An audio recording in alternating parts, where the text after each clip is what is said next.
For the millennials and older Gen Z, I think a lot of it is we were taught to not engage with our bodies, as most people, but also at a much earlier age, we started to realize how that wasn't working. So a lot of us were raised by Gen Xers and Boomers, which when we really think about this, people who grew up under the threat of nuclear war, did nuclear war drills, fire drills, but weren't allowed to talk about or show feelings. All of those people had children. Of course, our generations got some issues. Welcome to the Relationship Diversity Podcast, where we celebrate, question, and explore all aspects of relationship structure diversity, from soloamory to monogamy to polyamory and everything in between, because every relationship is as unique as you are. We'll bust through societal programming to break open and dissect everything we thought we knew about relationships, to ask the challenging but transformational questions: who am I, and what do I really want in my relationships? I'm your guide, Carrie Jaroslaw, best-selling author, speaker, intuitive, and coach. Join me as we reimagine all that our most intimate relationships can become. Today's episode is part of our conversation series. I'm just one voice in this relationship diversity movement, and it's important to bring more unique perspectives into the conversation. Today, I'll be talking with Jayden Aubryn about their methodologies and perspective on holistic healing, your emotions and what they're really communicating, as well as how to move from default living and into intentional living, specifically within relationships. We'll also talk about the different challenges that generations have, specifically millennial and Gen Zers. But first, a little about them.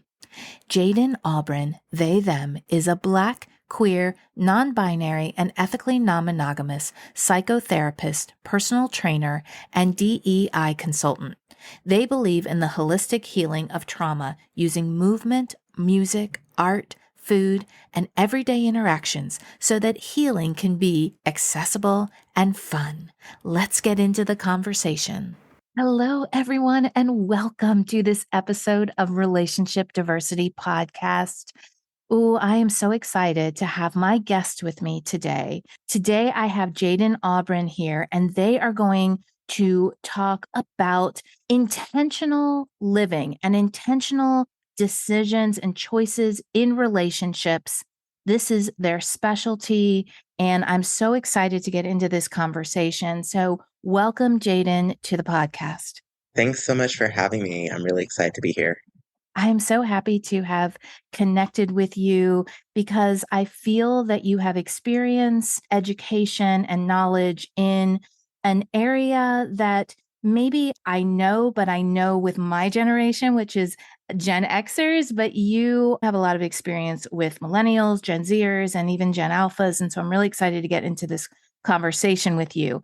But first, I'd love to start with you telling us a little bit more about yourself and about how you got into the work that you do. I feel like you'll learn a lot about me as I talk about the work that I do because I've really tried to live a very integrative life. So who I am in work is very similar to who I am outside of work. I like to think of myself as someone who enjoys healing trauma and guiding others to heal through trauma. And that looks a lot of different ways. That can be on a systemic level with organizations and shifting workplace cultures, individuals, couples, in the gym for people who have trauma around eating and their body and want to get healthier. But really, what has led me to doing all that is understanding that emotions are your body's way of communicating with you. And when you've had really terrible experiences, or even experiences you wouldn't say are that terrible, but your body did not enjoy them, we end up avoiding a lot of our emotions. And then those emotions, they just get stuck in our body. And most of what we do is unconscious. And so we end up having all these unconscious emotions that we're acting on and not realizing it. And then we're like, well, why don't I like my life? And so by being a bit more aware of what's happening in your body and what it's saying to you, you get to just live a much more intentional life and start to make some different choices. And I think I really got here because I'm a Black, queer, non-binary person who went to grad school to become a therapist in Kentucky in 2016, which was really just not a great time for me personally to be in Kentucky with political things going on.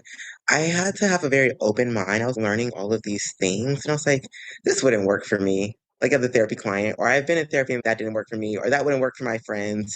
And I was really the only one with my perspective. So as I got trained, I started thinking about different ways to look at the world and information and came up with my own little way to relate to emotions. And now I can offer that to other people who are needing something a bit different as well. Do you mind sharing some of the big emotions that you faced in your own healing journey? Ooh, yeah.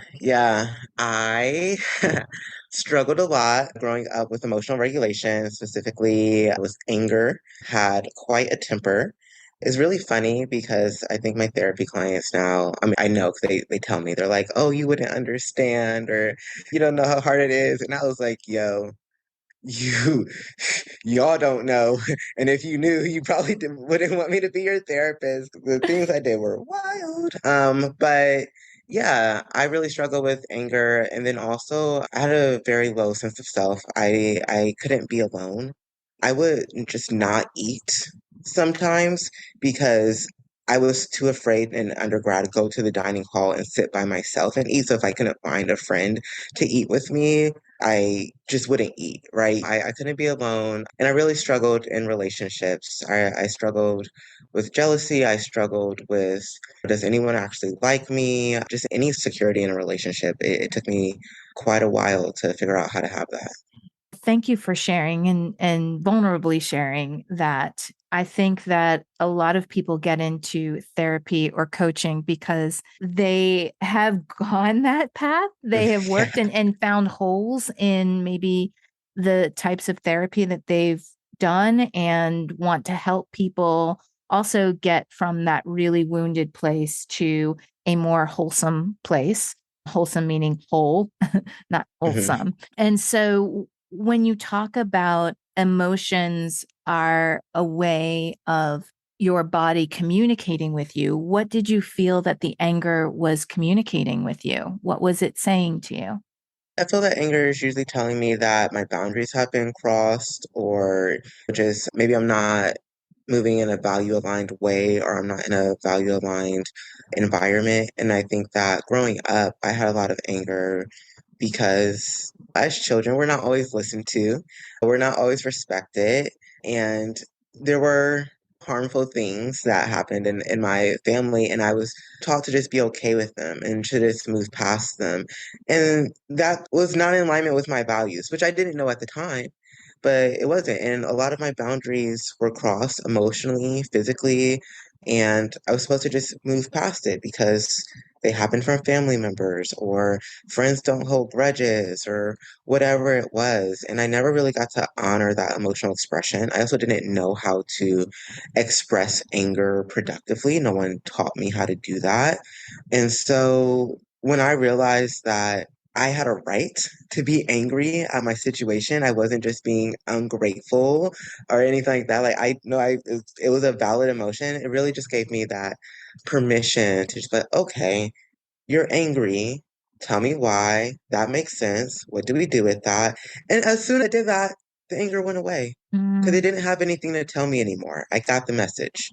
That's beautiful. I always talk about the Carl Jung, what you resist persists. If we resist that emotion, even if we get into that avoidant state, it's still going to be there and sometimes get stronger, many times get stronger.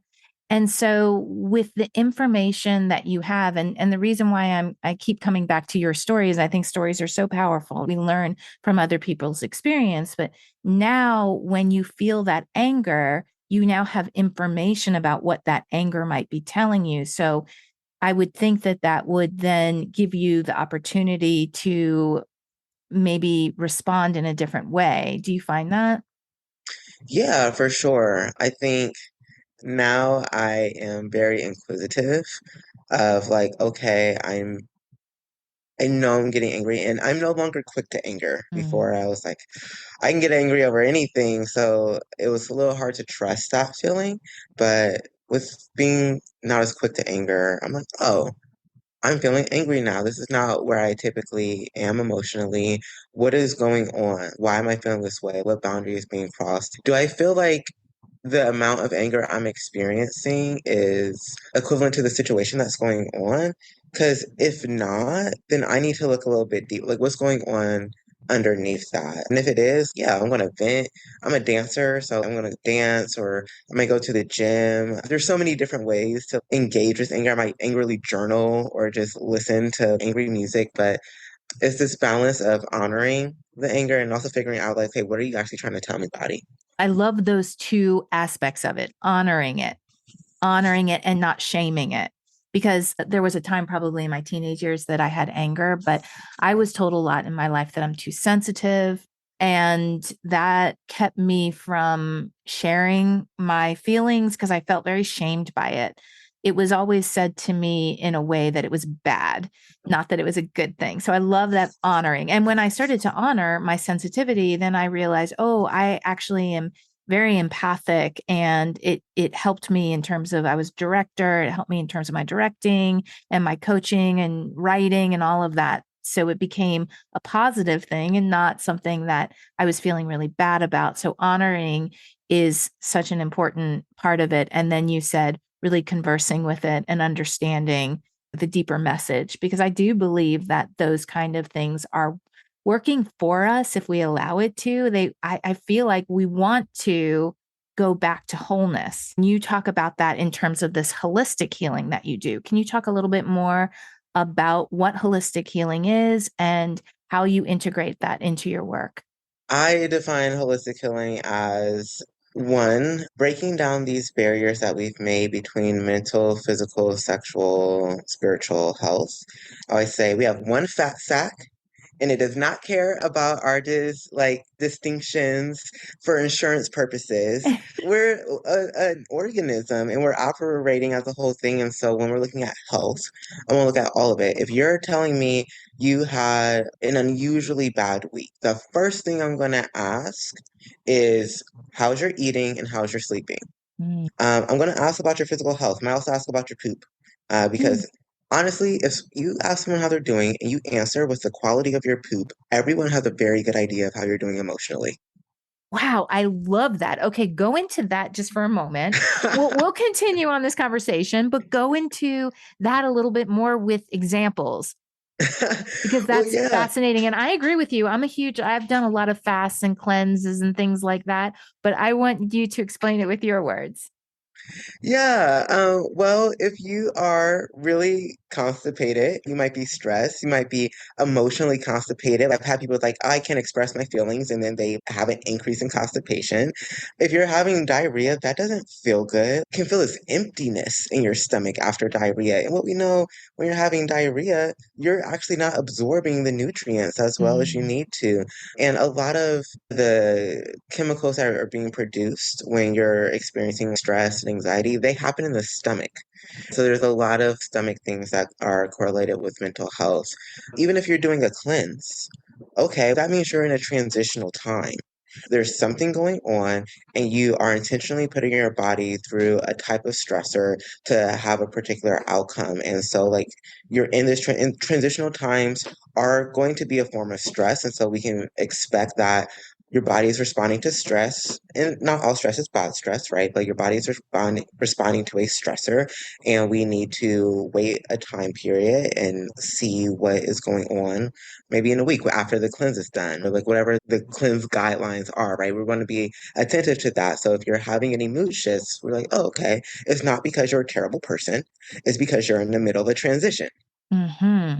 Yeah, the longest fast cleanse that I did was 21 days, where I drank a solution that got me nutrients, but it was pretty much not eating for 21 days. And I've done it 3 times, and I always say it is more emotional than it is physical. There's the physical pangs, hunger pangs, but it is really emotional, and I find myself going through the emotions that maybe I never processed through. Memories will come up, And so it is very much tied to my mental health whenever I do those cleanses. So there's a lot with that. Okay, so I love that conversation about poop. And so what are the other things that you look at in terms of this whole body healing? Okay, so sexual and spiritual health. One of my intake questions is, are you satisfied with your libido? That can tell me a Mm, lot in either direction. But then also, I like to talk about healing in a holistic way, especially as a therapist. A lot of people think that they're just going to come in and we're only going to talk. Which is really, it's not even using your whole brain, really. That's very frontal lobe, Broca's area focus. But all these emotions are happening in your body. So we need to get into the body. And I like to do that, obviously talking about food, using music, movement of various sorts. One of the biggest shames right now in our society is that we've correlated movement and exercise to weight loss instead of health. yeah. And so I regularly teach workshops on how do you use movement to address your mental health symptoms, or all of these things that really can help get you in your body in a safe way, right? Because if you're not used to being in your body and you just jump in, that can be very triggering and damaging. So how do you do that safely?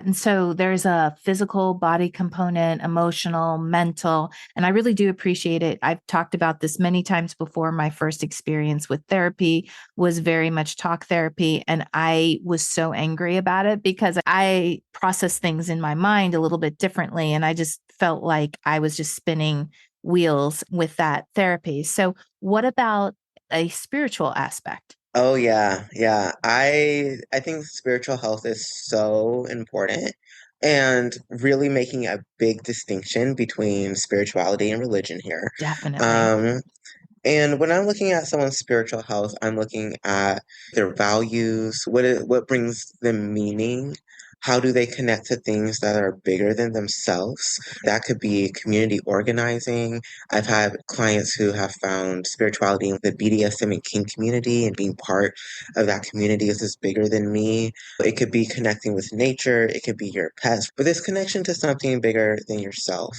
And also, this is going to get into, world views. How do you feel about death, which is also going to influence how you feel about and approach life? If a lot of times we don't even talk about these things. So Yeah, if we don't talk about them, you can't be intentional. right. I love your explanation of that spiritual aspect that everyone has is just something that's bigger. And it's the first time I really heard talked about in that way of maybe it not always being this intangible thing, but something that is even in this world and bigger than yourself, like a movement or worldviews, those kind of things. And I love the discussion of BDSM for healing. I've done an episode about that, and I think a lot of people have a lot of untrue perspectives and beliefs that they have about what BDSM is. And I've been educated to see that there is a lot of healing that can come from BDSM and kink. So I appreciate you talking, and even that idea of the bigger community, that there is something bigger than just your own life. And then I just also want to say that I love what you said about death and your perspectives about death, because I think that the fear of death keeps so many people from living their life. And to look at that is huge and scary, but also really necessary and freeing, I would think. They did a study, and people who have had near-death experiences end up becoming less afraid of death because they realize that it is actually it's not an easy word. They have a trouble communicating, but maybe a peaceful, there's something that it's something they don't need to be afraid of. And when it comes, they'll be ready for it. And generally, they come back from near death experiences wanting to be much more connected to the people around them. They're more willing to try new things that they wouldn't have done before. A lot of big career shifts, people who maybe work in isolation or work in jobs where maybe like law enforcement, they'll shift to like more helping professions. They've looked at ancient journals from 2000 years ago across cultures to obviously the science that we can do now. And it's been pretty consistent. So I love that, and I will say that you don't have to have a near death experience to have what you were just talking about, because No, not I at all. went down, well, I say this because I went down the rabbit hole of watching people who have had near death experiences talk about their experience, and it's all on YouTube. There's several channels that are Yeah. devoted to it, and whenever I get in a fear space, I go on and I watch those, and it definitely brings more peace to me and more intentionality into living here in the body while I'm here. And it brought that sense of peace to me. So you don't have to have a near death experience. Just go listen to some. But I'm glad to know that there are studies being done about that. This is all such great stuff. Because we talk about relationship diversity here on this Mhm. podcast, I'd love to start to move the conversation a little bit in that direction. You work with lots of different people, but you have said that you typically work with more gender diverse, relationship diverse people. Can you talk a little Yeah. bit about that and maybe how those two things intersect? I'm a bit of a unicorn of a person and more specifically a therapist. And so I'm pretty open about being non-monogamous and queer and non-binary, depending on the setting. I'll say that I am also kinky. And so I think that a lot of people who are different from like mainstream identities, they gravitate towards me because they're like, ah, this person's got all these weird different identities. They'll get me. I definitely attract diverse folks. And the gender and relationship diverse thing, there's definitely a big intersection there. And I think it also intersects with queerness in that when you are having to figure out gender, something as relevant to your everyday life as a gender, or something that's relevant to your everyday life as who you love and who you're sexually attracted to, you have to ask a lot of questions, right? There are more templates now. They're starting to become more, but especially growing up, myself as a millennial, a lot of there wasn't a lot of examples of what it was like to be queer and gender diverse. I knew that T existed, like trans people existed because the acronym LGBT, but I didn't know anything about being trans. And a lot of the queer and trans elders unfortunately died during the HIV/AIDS epidemic. So we truly just didn't have a lot of people visible and alive to show us what it was like to live a different life, right? A non-hetero life. And so while we're already thinking about some of these really, really big questions, it's pretty natural to think about like, okay, how do we engage in relationship? And realizing that there's a lot of different ways to be in relationship. And obviously you don't need to be queer or gender diverse to have a diverse relationship structure. But I think that there is this big overlap because we're already asking those questions and already trying to write our own rule book. And so once we get to the relationship section, we're having a bit more of a critical analysis of, do I want to be monogamous? What are the other options? What does my partner want? What are our needs? All of these things. Do you find that the inquiry into gender diversity typically comes before relationship questioning, or do you feel the other way around, or both? I think it really just depends on the person, their relationship with their own body, and also what they're exposed to. So, to consider relationship diversity, a lot of times you have to be aware that that's an option. Right. Right? So that's more about your environment.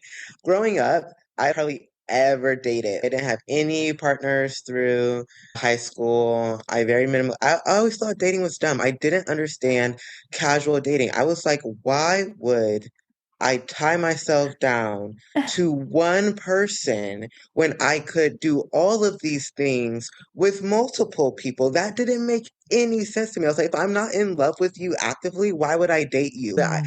I never understood the concept of casual dating, but I also had no exposure to the idea of non-monogamy. That was an environmental thing. And I think that gender diversity, that's more of a internal questioning.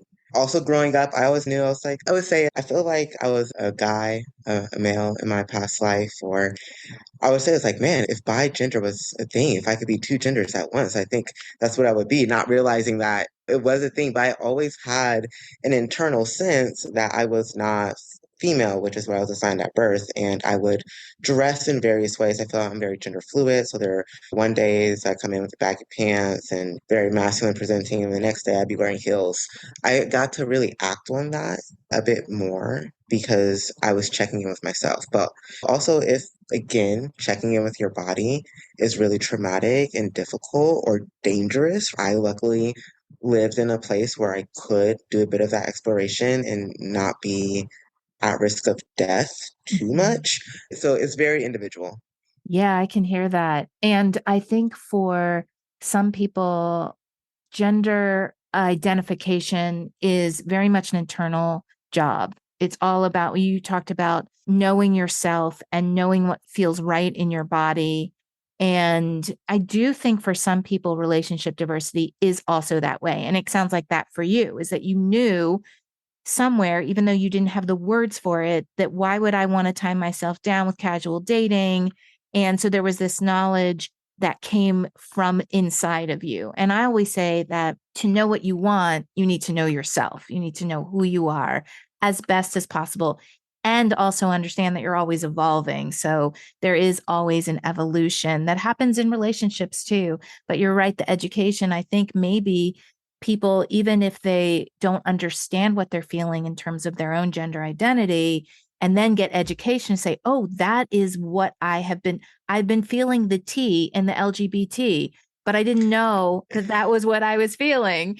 And for me, I don't look at relationship diversity, I would say non-monogamy, as an identity, because for me, it was very circumstantial.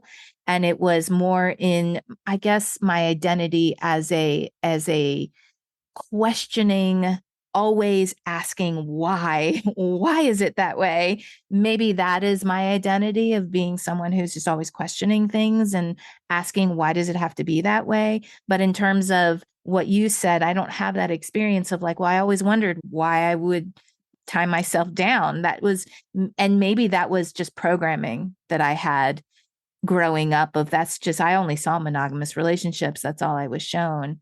And so it sounds to me, it's like an knowing yourself, but also getting the education and the information. And that's what I really appreciate with your work. I think you are a pioneer. We need pioneers, because you're right, there's a lot of people, specifically in the transgender world, who are not here, the elders who are teaching and speaking and educating. And so you are a pioneer for that. So thank you for your work. I want to move to the millennial Gen Zers Hmm. and ask you, what are the challenges that you are seeing millennials and Gen Zers, and maybe we even distinguish the two because maybe they're experiencing different challenges. What are the challenges that you are seeing these generations go through in terms of relationships? I'm about to say it's going to apply for millennials and then to the older generations of Gen Z. So I think that the more alpha, younger Gen Z, because there's some different challenges.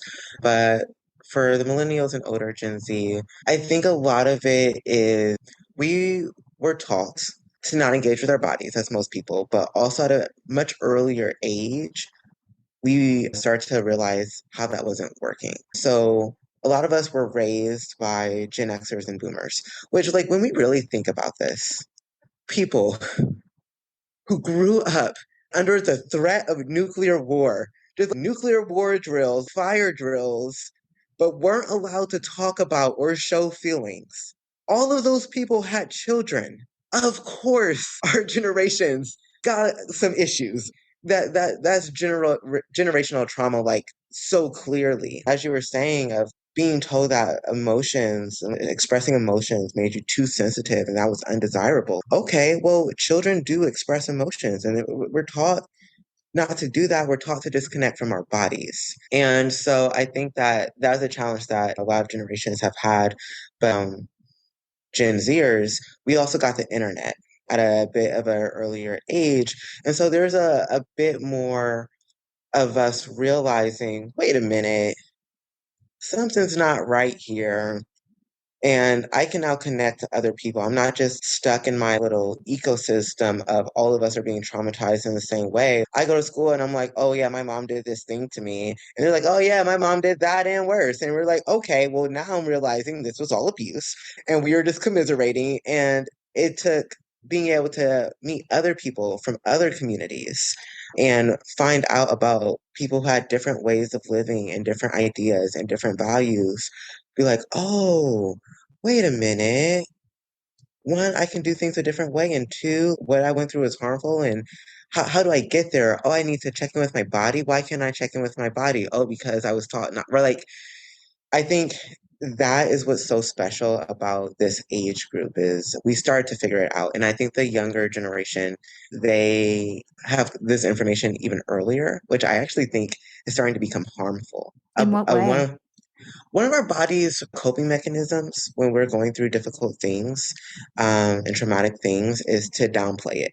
I think of the scenes in TV where someone's stabbed in the back and then someone's like, did you realize you have a knife in your back? And they're like, oh my God, I didn't know. And now I feel it. And now I'm in so much pain. Ah, the body will just not make you aware until you're ready to deal with it. And so now we have like very young children who are still emotionally maturing and they are on the internet and realizing that the things that they're going through are actually quite traumatic and they're becoming aware of it before they're ready to deal with it. Mm. And so they're like, oh crap, I'm in this traumatic situation and I don't have an escape because I'm a child. I don't really have options because I'm a child. And so that's a whole swing to the pendulum to the other side, something that is becoming difficult. So yeah, and when we're talking about generational problems, those are the ones I'm seeing. I'm fascinated by generations. And I love what you said is when you put yourself in the generation of the boomers and what they went through, it makes sense that without education and information and without an inspiration to heal their wounds, that they would raise children who would be millennials. And I had children late. So I'm a Gen Xer, but I have a Gen Zer and a Gen Alpha. And I am raising them with so much more awareness than if I was 25 years old, than being in my 40s and having gone through my own healing. And still it's hard. I do get concerned about the way that the internet has moved into the lives of really young people and the way that you brought that up of it affecting them without them really having the ability to understand how to deal with it is something really poignant and something to be watchful if you happen to be listening and you're a parent of a Gen Z or Gen Alpha to be aware of that. How do you help millennials and Gen Zers? I guess everyone is individual in how you help people, but in those challenges that you're seeing, are you finding that certain types of therapies are more helpful for certain generations?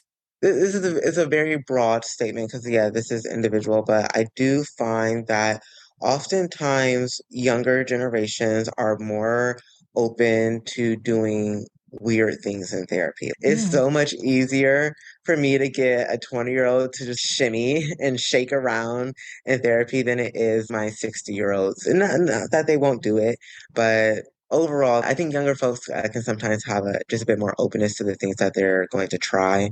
But regardless, I think the main thing I like to focus on is building a relationship with your body. I think that the most important relationship and secure attachment you can have is with yourself, which I think I had my whole solo poly phase. Oh, I don't like that I said phase.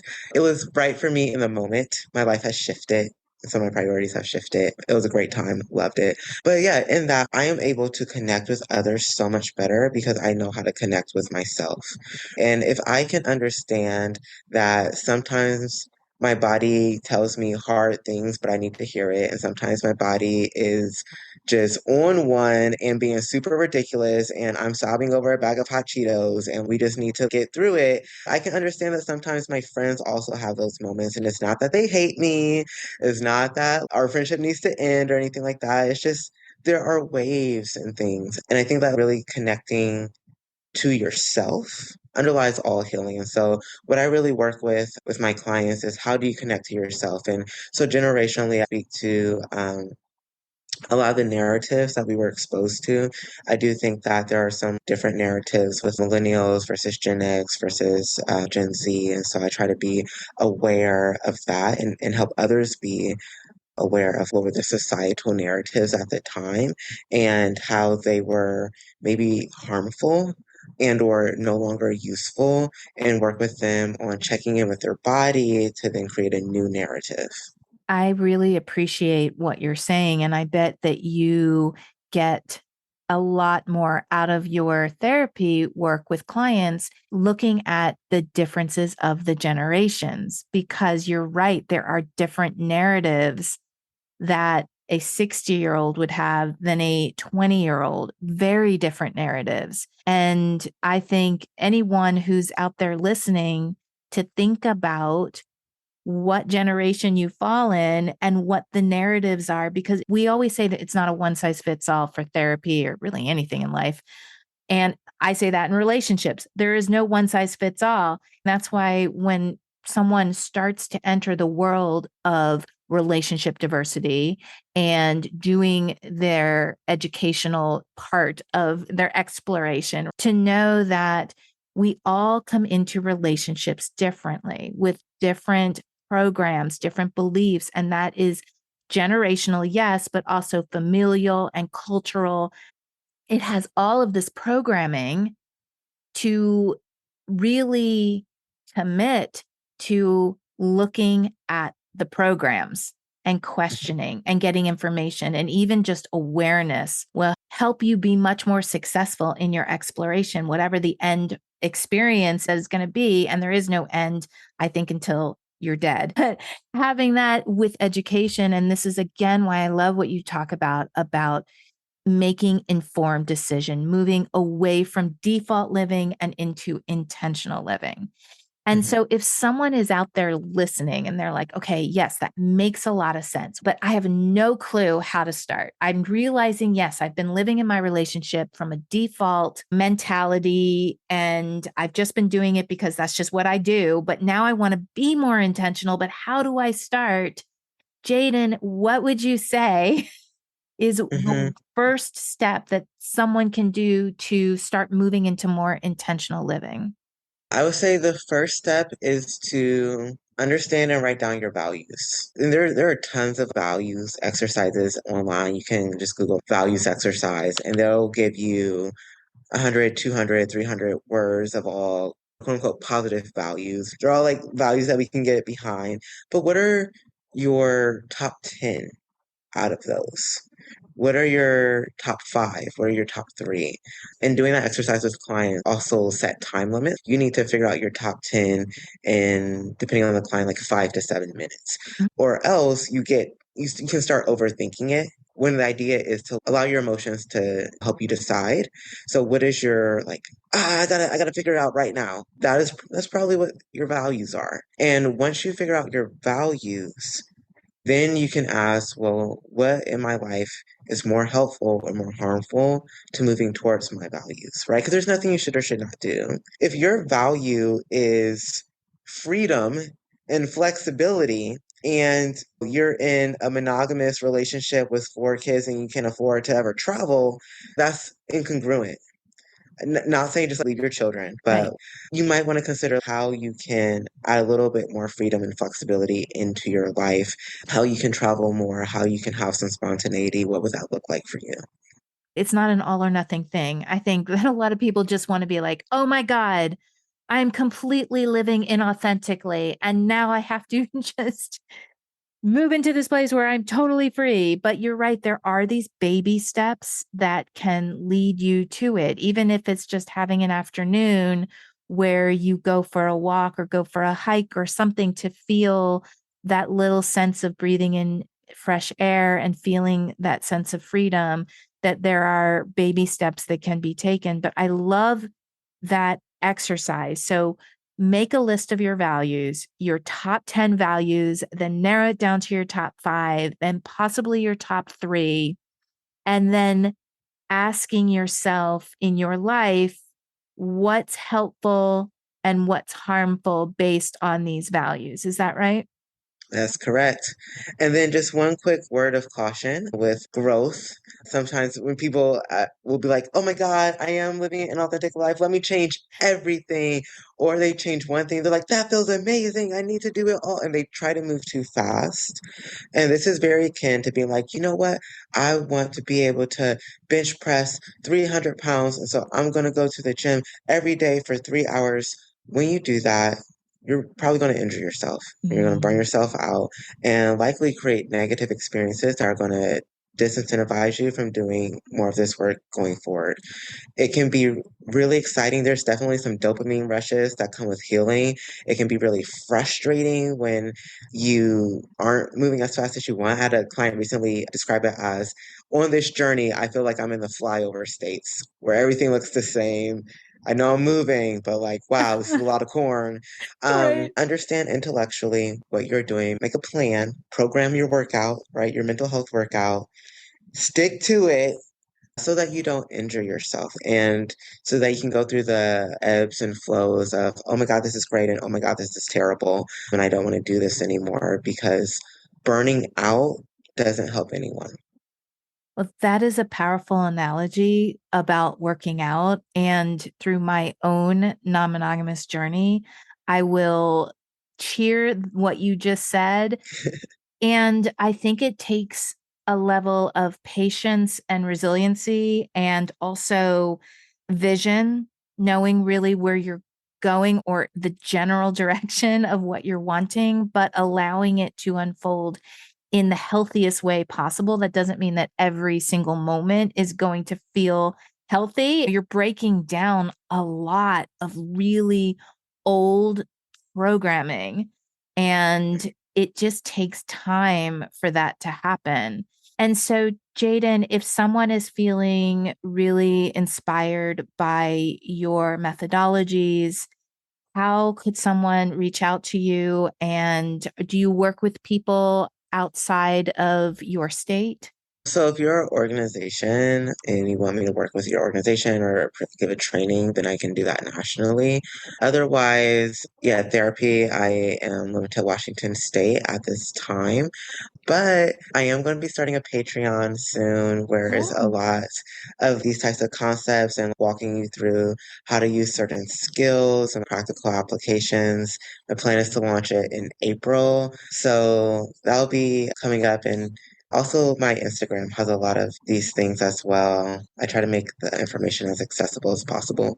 and so we will link your website and your Instagram page. And please keep in touch with Jayden because they are going to be bringing it with this Patreon. I can just feel it.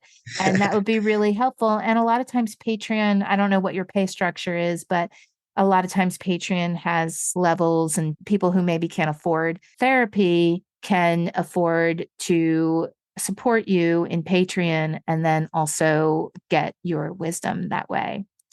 So, Yep. Jayden, anything you'd like to leave us with that we've missed that you really want everyone to hear and know about? I would just say that if you're embarking on this journey, it's going to be so uncomfortable, and discomfort has the potential to destroy, but it also has the potential to create. It has the potential to create the most authentic life, a life that you didn't know that could possibly exist. I'm an Aries fire sign, so I'm like fire, creation or destruction. How am I channeling it? And that's just another moment of intention. When you get to these crossroads, it's not about being overly optimistic. It's not about ignoring the harm that's being caused. It's about using the discomfort, using the fire and shaping it and guiding it so that it is as creative as possible and as minimally destructive as possible.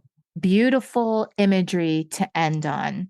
I love that because you're right. The discomfort, I think, keeps a lot of people from really living authentically, because when you're breaking down the way you've been living, if it hasn't been authentic and aligned, it does feel really crappy a lot of times, and it is destructive. But I love this idea of, how did you say it? Forming the fire to, how did you say it? Because that was so Yes. beautiful. Is guiding it. Guiding it. Yes. Mhm. Guiding the fire so that it has more creative power than destructive power. And there is going to be a level of destruction. There just is. When we're dismantling anything that is ingrained within us, there is destruction. And so I think also, Required. you're right. So I think also knowing that kind of prepares people for, oh, this is what they were talking about. Okay, I'm not going to think that I'm the only one going through this and it's the worst thing, Mhm. but I'm going to maybe reach out to Jayden on Jayden's Patreon and get some wisdom and some help, or maybe even just go on to Jayden's Instagram and get some inspiration. Really seek those out. Listen to the podcast, listen to Relationship Diversity Podcast, and get inspiration, because it is just a part of it. So, Yep. Jayden, thank you so much for doing your work in the world and for spending this last hour with us. Everyone, please go connect with Jayden. Thank you. Thank you so much for having me. Thanks so much for listening to the Relationship Diversity Podcast. Want to learn more about relationship diversity? I've got a free guide I'd love to send you. Go to www.relationshipdiversitypodcast.com to get yours sent right to you. If you liked what you heard, please subscribe to the podcast. You being here and participating in the conversation about relationship diversity is what helps us create a space of inclusivity and acceptance together. The more comfortable and normal it is to acknowledge the vast and varied relating we all do, the faster we'll shift to a paradigm of conscious, intentional, and diverse relationships. New episodes are released every Thursday. Stay connected with me through my YouTube channel, where I'll give you even more free resources and information all about relationship diversity. I'm super excited to go deeper into YouTube because I'll be able to connect and have conversations directly with you. You'll find the link in the show notes. Stay curious. Every relationship is as unique as you are.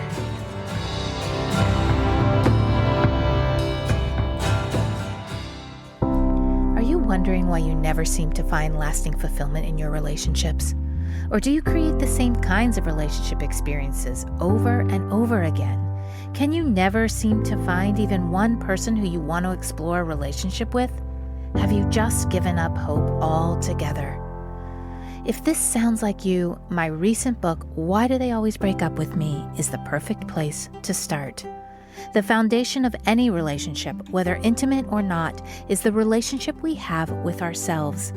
In the book, I lead you through 8 clear steps to start or continue your self-exploration journey. You'll learn about the importance of self-acceptance, gratitude, belief shifting, and forgiveness, and given exercises to experience these life-changing concepts. This is the process I use to shift my relationships from continual heartbreak to what they are now, fulfilling, soul-nourishing, compassionate, and loving. It is possible for you. This book can set you on a path to get there. Currently available through Amazon or through the link in the show notes.